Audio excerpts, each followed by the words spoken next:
The Labour Party in Britain, the opposition party, threatens disciplinary action against member who calls transgender woman a man. I'll read that again while you're catching your bloody breath. Labour Party threatens disciplinary action against member who calls transgender woman a man. Now, you see, this is where we are in politics now.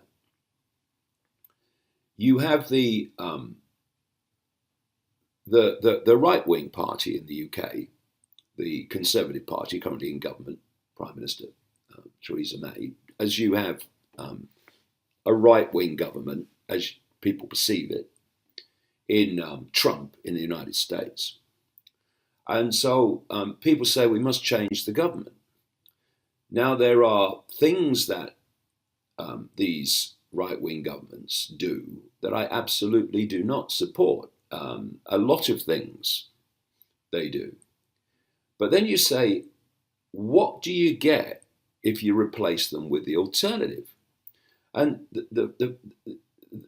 it's clear as day now that when the Democratic Party in America get power, they've of course won control of the House of Representatives now. But if they get power to really dominate all decision-making and political decision-making and law-making in America, we are going to see political correctness go through the fricking roof. And if the Labour Party get in, while I have support for some of the things that the leader, Jeremy Corbyn, says he wants to do, and many things he does want to do that I don't support. But here we are in a similar situation where if the Labour Party comes in, they will also push political correctness through the bloody roof. So heads you lose and tails you lose, more than ever before in the so-called political system. So this is the story. The Labour Party has threatened a member with disciplinary action for referring to a transgender woman as a man. Of course, because that's what they look like, and they've got dangly bits, so you don't mind, or you would understand being assumed that they're actually a man. Anyway, Janie Hutton made the comment on a closed Facebook group, writing, "It's painful to see biological women say trans women, brackets men, are sisters. The desperation to appear PC woke is vomit-inducing. These are men," right? Of course, this PC woke. I woke. No, you don't. You didn't. You're fast a bloody sleep. What it says here, I woke. Well, it's having you on. Now, people might not agree with that opinion, but it's an opinion, and it's a valid opinion, to have a valid opinion of the transgender situation. That is different from the norm. But that's the thing, it's different from the norm. So, and of course, the parties of the so-called left, not that they really are, most of them, certainly not the progressive left, they want to virtue signal in all directions, because that's the foundation of everything they do. Look at me, I'm such a nice person. Look, I'm so caring. And they're creating mayhem, of course, and they're being played like a stringed instrument by that which they think they are challenging. Anyway, it's amazing, isn't it? How the progressive left is now cheering on corporations like Amazon and Google and Facebook and stuff. Incredible. Anyway, this lady, Janie Hutton, who had this opinion on Facebook, she then received a letter from Sophie Goodyear, head of complaints of Labour's National Executive Committee.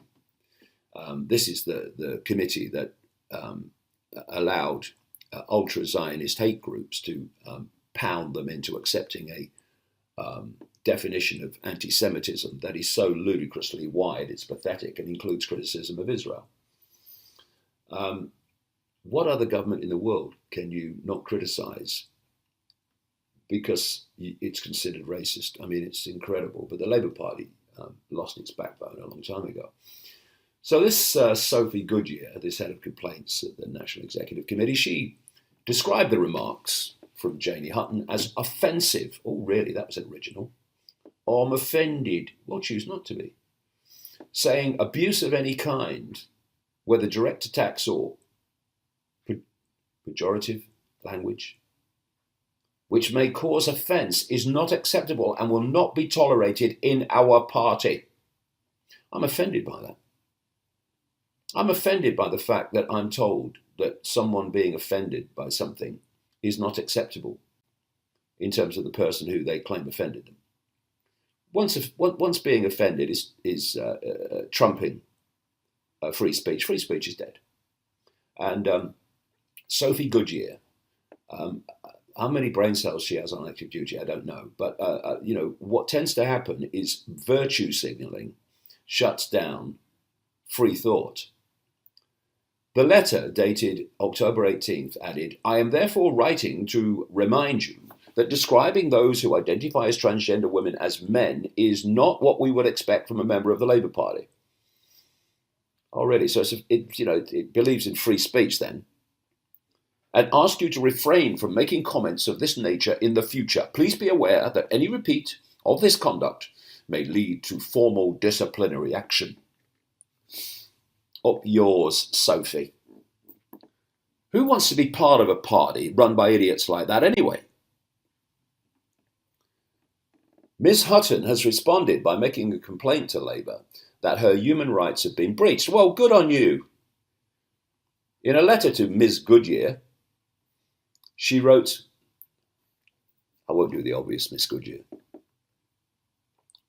where she fears to tread, because I wouldn't be that childish. In a letter to Ms. Goodyear, she wrote, I am not under the delusion that humans can change sex. This is my belief, and therefore I have this right not to have my belief invalidated by your dogma. This is also ECHR Article 9 as my freedom not to believe in your ideology.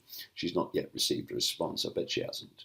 It's what these people don't realise, you see, that they are acting in the same discriminatory way as they say the party will not accept, because they're so far in a dark place where the sun don't shine and full of their own self-purity. Another transgender insanity this week. Democrats this time. You'll be very surprised that it's the Democrats. Democrats are saying cruel and unscientific to define legal sex by biology. Because we live in a post-fact society, and we have to, because if facts are still valid, then this nonsense is destroyed by factual debate. So what they do is they shut down the debate and ignore factual evidence. That way they can impose their lunacy on people without having to justify it. It is cruel and unscientific to define a person's legal sex by their biology, says pro-transgender complaint signed by 98 Democratic House legislators. Oh, look at me. My heart's on my sleeve. I'm such a nice person. We care, we do. Vote for me. The Democrat statement was sent to President Trump's administration after the New York Times reported that the administration will formally clarify that the sex of people involved in sex discrimination legal fights will be based on their male or female body. Trump's biology-determined sex policy makes it clear that members of this administration are willing to solidify an archaic, dogmatic, and alarming view of the world. The Democrats complain in their letter to the Department of Health and Human Services, an alarming view of the world, that men and women are biologically different. Oh, God. Get them a mirror, will you? Get them a mirror. One each. The penny might drop. Anyway, that's not to say, some people do feel they're in the wrong body and they should be helped, they should be supported, they shouldn't be discriminated against, but that's not what this is all about.